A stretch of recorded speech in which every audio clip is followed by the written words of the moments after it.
ये सारा संसार मेरा ऋणी है, लेकिन तेरा ऋण, तेरा प्यार मैं कभी अदा नहीं कर सकता। और मैया मैं क्या, कोई भी बेटा अपनी माँ का ऋण कभी नहीं चुका सकता। जीते जी चाहे कितनी भी सेवा करे, कितनी भी सेवा करे, नहीं चुका सकता है। एक बेटा अपनी माँ से बोला, माँ बार बार कुछ कहती तो बेटा कहता है, ताड़ना देता है तो माँ कहती है, अरे तुझे मैंने इसीलिए 9 महीने कोख में रखा।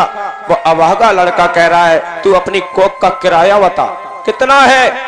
वो मैया बोली, तू मेरा किराया भरेगा, तू मेरे किराए के बदले में एक रात मेरे साथ मेरे बिस्तर पर लेट ले बस, और एक रात्रि मेरी सेवा कर। जैसे ही वो लेटा है, मैया कहती, बेटा मुझे प्यास लगी, पानी दे। और जैसे ही पानी लाया, और मैया हाथ कपा देती है, पानी को बिस्तर पर ढोल देती है। और जैसे ही ढोला, बेटा कहता, मैया अरे तूने तो बिस्तर गीला कर दिया। मैया कहती, बेटा गलती हो गई, हमारे बुढ़ापे पर हाथ कप रहा है, सर्दी का महीना है, गिलास छूट गया, तू इधर सो जा। वो बेटा सोया। थोड़ी देर में जैसे ही बेटे को नींद आई, मैया फिर कहती, बेटा प्यास लगी है, फिर पानी लेने के लिए गया है। मैया ने फिर से गिलास छोड़ दिया है। 3-4 बार ऐसा किया। बेटा झंझला के बोला, अरे ओ मैया तूने परेशान होके रख दिया, तूने सारी रात सोने नहीं दिया, और तू पानी पीती नहीं है, फैला देती है, मुझे परेशान करके रख दिया है। मैया कहती है, बेटा तू कहता है कि अपना किराया बता, 9 महीने कोख में रखा, उसका तू किराया दे रहा है। तू एक रात्रि तक मेरी सेवा नहीं कर सका, और तूने जाने कितनी रात्रियों तक मेरे बिस्तर को गीला किया, और मैं गीले में लेटी तुझे सूखे में सुलाया, और तूने एक रात ये गीला बिस्तर पर सो नहीं सका। बेटा समझ जाता है। आज कन्हैया भी मैया से कहते हैं, मैया तेरा ऋण मैं कभी नहीं चुका सकता हूँ, माँ मुझे माफ कर दे मैया, मैं तेरे आंखों में आंसू नहीं देख सकता हूँ। राधा की तरफ कन्हैया की नजर गई।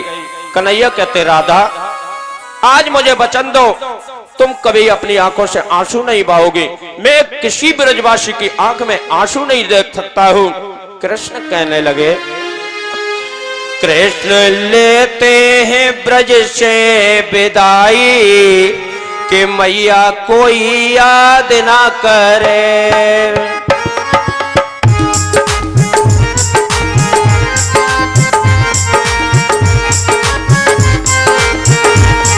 लेते हैं ब्रज से विदाई, के मैया कोई याद ना करे। के मैया कोई याद ना करे।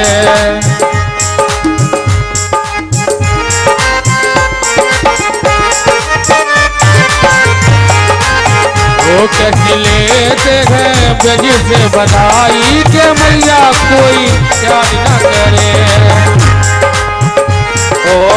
धन तो यज्ञ की आई खबरिया, आई खबरिया, धनो सो यज्ञ की आई खबरिया, यज्ञ की आई खबरिया।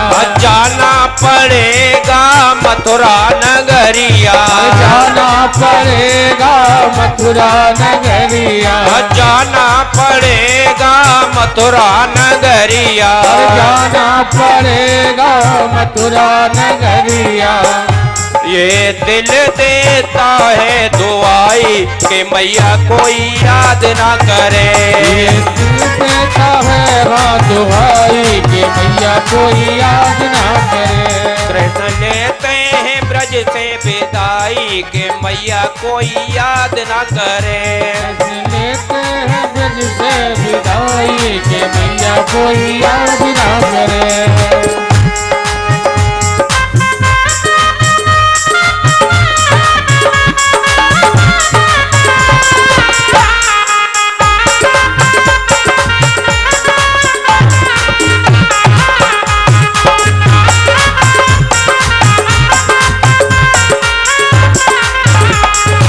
रथ को पकड़ के राधा रोई, रथ को पकड़ के राधा रोई, रथ को पकड़ के राधा रोई, को पकड़ के राधा रोई। गोपियां सब रास्ता रोके, गोपियां सब तो रास्ता रोके।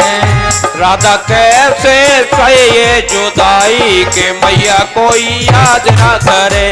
राधा कैसे सहे ये जुदाई के मैया कोई याद ना करे। कृष्ण लेते हैं ब्रज से विदाई के मैया कोई याद ना करे।